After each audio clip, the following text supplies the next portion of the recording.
Mesdames et messieurs, bonsoir. Vous êtes sur PDCI TV, la chaîne officielle du PDCI RDA. Ce lundi 8 juillet 2019, à 16h, le secrétaire exécutif en chef du PDCI RDA, le professeur Maurice Kakoudji Kahuye, a rencontré une délégation du Front populaire ivoirien FPI, conduite par le secrétaire général, le docteur Assouaa Adou. C'est la première d'une série de rencontres à demande du président Laurent Gbagbo. Le Front populaire ivoirien, sur l'instruction du président Laurent Gbagbo, s'est engagé depuis janvier dernier dans une campagne pour la réconciliation nationale. Parce que nous considérons que la réconciliation n'a pas été faite, que les Ivoiriens, on a l'impression que chacun attend l'autre au tournant. Et le président Gbagbo nous a dit de mener cette campagne. Nous avons écrit à toutes les formations politiques et à beaucoup d'associations dans le pays. Et comme vous le savez, le président Bédié avait demandé au président du secrétariat exécutif d'aller voir le président Laurent Gbagbo à La Haye. À notre retour, il nous a demandé d'aller remercier le président Bédié et à Bruxelles. Et aujourd'hui, nous venons rencontrer officiellement le PDCI RDA, effectivement pour montrer que les Ivoiriens doivent se réconcilier. C'est une urgence d'ailleurs, cette réconciliation-là. Et le PDCI est le premier parti à accepter notre demande de rencontre. Donc nous sommes venus pour entamer déjà les discussions. Aujourd'hui c'est un premier contact. Nous allons poursuivre le contact et nous souhaitons que toutes les formations politiques de Côte d'Ivoire, toutes les grandes organisations de Côte d'Ivoire acceptent cette demande du Front populaire ivoirien pour qu'on ait les discussions. Mais ce qui est arrivé à Maurice Ferré fait penser à mon cas. Moi, j'étais rentré en Côte d'Ivoire en novembre 2014, juste pour faire la campagne du président Laurent Gbagbo concernant le congrès du Front populaire ivoirien. Un soir, à 20h30, ma maison a été cernée par des hommes armés avec des calages sur les toits, devant les portes. Quand j'ai demandé, vous avez un mandat? Ils ont dit qu'ils n'ont pas besoin de mandat. J'ai été enlevé et j'ai fait 4 ans de prison, dont une bonne partie au camp pénal. Heureusement pour Maurice Ferré, il a échappé. Vous voyez, c'est ce que nous disons, il est convoqué pour aller encore répondre. Et je souhaite qu'il ne soit pas arrêté. S'ils ne sont pas arrêtés. Parce que comme on le dit actuellement dans ce pays, il y a la loi et la décision. C'est-à-dire celui qui décide, il n'a pas besoin de suivre la loi. Le meeting organisé par les groupes parlementaires, les partis politiques de l'opposition et de la société civile pour marquer leur refus face à la volonté du gouvernement de faire payer l'établissement de la carte nationale d'identité s'est tenu le samedi 6 juillet 2019 au stade d'Anono dans la commune de Cocody. Le collectif des 3 groupes parlementaires PDCI RDA, Rassemblement, Vox Populi, des partis politiques de l'opposition, avec le soutien de la société civile, se sont rassemblés le samedi 6 juillet 2019 au stade d'Anono, dans la commune de Cocody, pour dire non au gouvernement. Non, mon identité n'est pas à vendre. Tel était le thème de ce meeting, qui a vu une forte et grande mobilisation des Ivoiriens pour dire non à la volonté du gouvernement de leur faire payer l'établissement de la carte nationale d'identité. Après la cérémonie de libation, l'honneur était revenu au professeur Bamba Maurice Ferré, doyen d'âge et président du PRCI, de situer le contexte de ce premier meeting de l'opposition et de la société civile. Dans un style plutôt direct, il a asséné ses vérités au régime RHDP. Sans concession aucune, il a dénoncé le recul démocratique en Côte d'Ivoire, la caporalisation des institutions de la République et la déliquescence des secteurs de la santé, de l'éducation et de l'économie. Nous ne pouvons pas accepter que M. Alassane Ouattara transforme notre pays dans une dictature. Plusieurs allocutions ont meublé cette rencontre. L'honorable Biangandjoman Kone a, lui, éclairé le public sur les actes graves et les dérives démocratiques en cours au Parlement ivoirien. Il est revenu sur la crise à l'Assemblée parlementaire francophone avant d'insister sur le respect de la loi fondamentale qui régit le Parlement ivoirien et de l'engagement de tous dans ce combat démocratique. Depuis le 8 mai 2019, une date triste dans l'histoire de la Côte d'Ivoire, une date noire dans la démocratie ivoirienne. Oui, à cette date est arrivé un monsieur à l'Assemblée nationale de Côte d'Ivoire. Celui-là, depuis son arrivée, l'Assemblée nationale de Côte d'Ivoire est dans un coma profond. Oui, ce n'est pas étonnant que l'Assemblée nationale de Côte d'Ivoire soit dans ce coma, parce que celui qui est arrivé à la tête de l'Assemblée nationale depuis cette date s'appelle, sans surprise, M. Cimetière.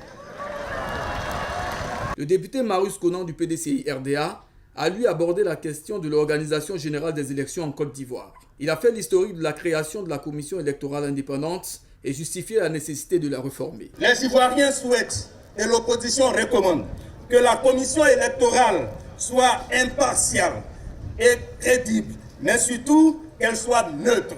Au nom de la société civile, M. Youan Roger, président de la coalition Ça suffit, a précisé que celle-ci ne faisait pas de la politique, mais était solidaire des politiques pour cette action citoyenne. Il a ensuite fait un plaidoyer pour la gratuité de la carte nationale d'identité. Pourquoi en Côte d'Ivoire, un pays immensement riche, nous avons un grand pays, le pays est riche, c'est une grâce pour nous. Pourquoi est-ce qu'on ne peut pas décider d'offrir gratuitement la carte nationale d'identité aux Ivoiriens? Nous portons cette voix pour les élèves étudiants de Côte d'Ivoire qui n'ont pas de travail, qui ne peuvent pas s'offrir une carte d'identité à 5 000. Nous parlons pour les paysans, nos parents paysans, dont les produits ne sont plus bien achetés et qui peinent pour avoir un repas par jour. C'est pour cela que nous demandons la gratuité des CENI. Nous demandons la gratuité des CENI pour les chômeurs de Côte d'Ivoire, ces citoyens qui, indépendamment de leur volonté, sont au chômage, alors que l'État de Côte d'Ivoire a obligation, conformément à la Constitution, de leur trouver un travail, mais qui attendent toujours. C'est pour cela que nous demandons la gratuité des CENI.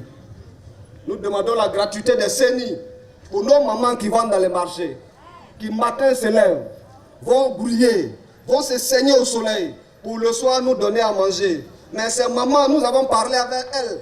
Elles n'ont pas 5 000 francs pour s'offrir une CENI. C'est pour elles que nous demandons la gratuité des CENI. L'honorable Yasmina Onyen, membre du groupe parlementaire Vox Populi, avant la lecture de la motion de soutien, a dit que ce meeting sonnait le début d'une longue marche pour démontrer la détermination de ce grand mouvement pour faire entendre raison aux tenants du pouvoir, avant d'annoncer la prochaine étape, le meeting prévu à Agouville. Trop, c'est trop, trop. Il est venu le temps de la mobilisation, car il nous faut impérativement faire entendre raison à ces amnésiques du pouvoir qui, toute honte bue, disent à qui veut l'entendre que l'élection présidentielle de 2020 est déjà fixée, bouclée et gérée, comme s'ils n'ont rien retenu des leçons de notre passé récent. Il nous faut donc leur faire entendre raison à toutes ces personnes qui refusent de respecter les lois régissant nos institutions, alors même qu'il ne saurait y avoir de réelle liberté sans loi juste et sans action pertinente pour le bien-être des populations.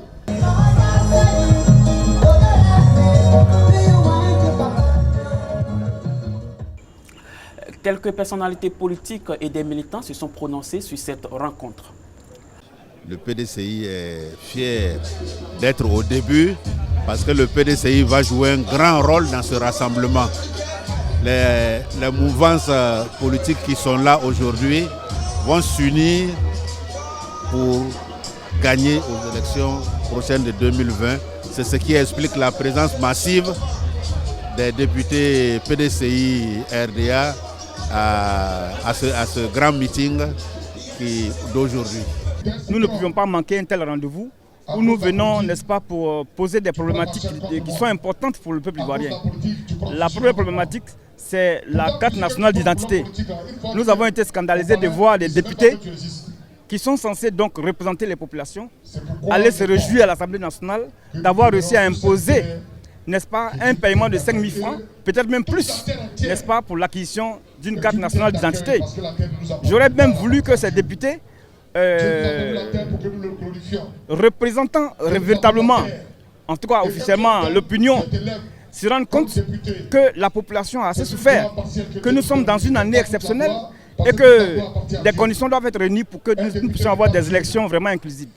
Cette mobilisation est la première du genre, après donc les différentes conférences de presse qui ont dénoncé l'état de la gouvernance du président Alassane Ouattara.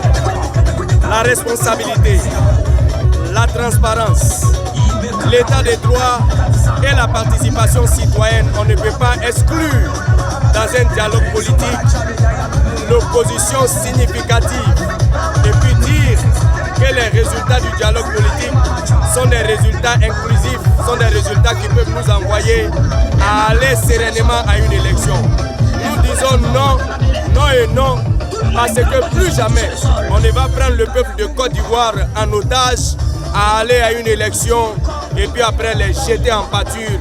Et ce sont les pauvres qui vont payer le lourd tribut. La présidente qui est payante, vraiment, nous ne sommes pas d'accord pour ça. On veut que ce soit gratuit. En Côte d'Ivoire, moi, je n'ai jamais vu ça. C'est la première fois que je vois ça. Donc vraiment, nous, on veut la gratuité.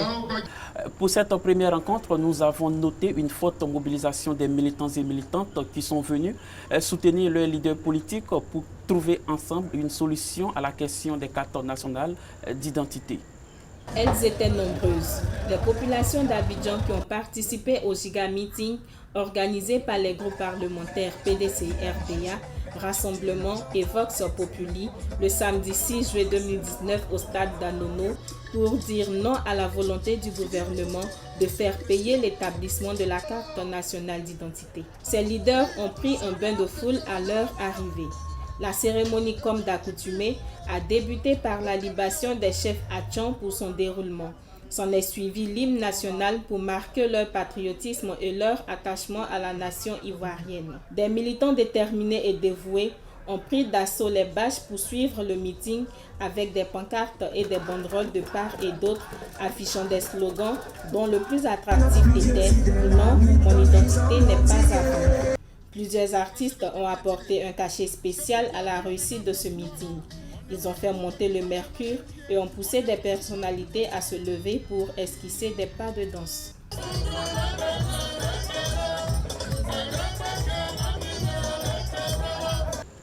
Le samedi 6 juillet 2019 s'est tenue une cérémonie d'hommage aux femmes battantes de l'association Maman Amour de la commune de Port-Boué.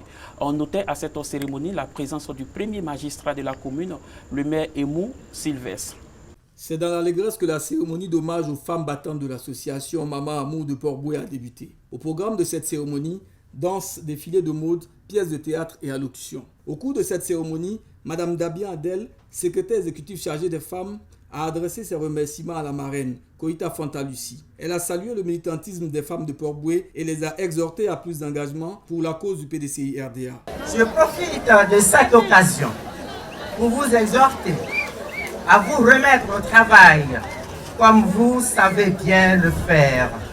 Adhérez entièrement à notre parti, le PDCI, parce que vous aspirez à une paix totale, c'est-à-dire pouvoir vous exprimer librement. Venez vous faire identifier, vous faire immatriculer et adhérer réellement en vous intégrant au PDCI auprès de votre délégué et de votre présidente de l'UFPDCI de Port-Boué. Madame Koita Fanta, présidente de l'UFPDCI de Port-Boué, marraine de la cérémonie, a traduit sa reconnaissance au maire pour son soutien et dit sa satisfaction pour le bilan positif des activités de l'association Maman Amour. Elle a aussi lancé un appel à la mobilisation des femmes pour la réussite de l'opération d'immatriculation et d'identification lancée par la direction du PDCI-RDA. Le maire de Port-Boué, Emou Sylvestre, a dit sa joie d'être parmi les femmes de sa commune et a promis faire de celle-ci une cité où il fait bon vivre. Dans la même perspective, il a répondu favorablement aux doléances des femmes par l'annonce-surprise de la pose de la première pierre du futur marché de Port-Boué. Dans quelques jours, nous allons poser la première pierre du marché gros. Nous savons que vous avez des problèmes d'assainissement. Les problèmes d'assainissement, ce n'est pas facile à aborder parce qu'on est obligé de faire mal à certains de nos parents. Ce n'est pas facile. Quand on ne casse pas, on dit mais l'eau est ici, le maire là il fait quoi? Quand on casse pour que l'eau passe, on dit le maire là il n'est pas bon, il est venu, il a cassé. pour qu'on puisse sensibiliser ceux qui ont construit sur les caniveaux et sur les regards. Ensemble, on va les voir pour dire pardon, là ça va casser, l'eau va passer. On ne veut plus que nos parents dorment dans l'eau de caca. À la fin de la cérémonie, nous avons recueilli les avis de la marraine et présidente d'association. En fait, ces fêtes que nous faisons, c'est les regrouper, c'est comme une fédération que je suis en train de faire, pour les mettre ensemble et de faire une grande fête pour Madame Henriette Konabédié. On va rendre hommage à Madame Henriette Konabédié à travers le président Henriette Konabédié. C'est ce que nous faisons, petit à petit. On a commencé par le marché, on va aller sur rue de Bassin, et quand ce sera prêt, on regroupe tout le monde et on fait une grande fête pour Madame Henriette Konabédié. Elles sont venues, elles sont même pour Madame Bédié, elles sont venues écouter, regarder pour préparer la grande fête pour Madame Bédié. C'est une grande joie pour moi. L'association Amour, la présidente fait partie de l'ILO 8. Donc, elle aussi fait partie de l'association des femmes de section de l'ILO 8. Elle nous a invités pour cette fête. C'est une grande joie pour nous de voir monsieur le maire, de voir en tout cas tous les autorités de la commune. Le délégué départemental de Daloa 2, Stéphane Pascal Bracanon, a réuni les membres de sa délégation pour leur présenter la feuille de route des délégués qui leur a été donnée par le président Henri Konan Bédié. Le délégué départemental de Daloa 2, Pascal Stéphane Bracanon, a réuni le bureau provisoire de sa délégation. Les présidents de la JPDCI scolaire estudiantine, la présidente de l'UFPDCI, les secrétaires de session, les présidents de comités de base, les militants et militantes de cette localité pour leur présenter la feuille de route des délégations qui leur a été donnée par le président Henri Konan Bédié, président du PDCI RDA, le 22 juin 2019 dernier à Abidjan. Nous avons été très heureux d'être en votre compagnie. Merci de suivre PDCI TV, la chaîne officielle du PDCI RDA.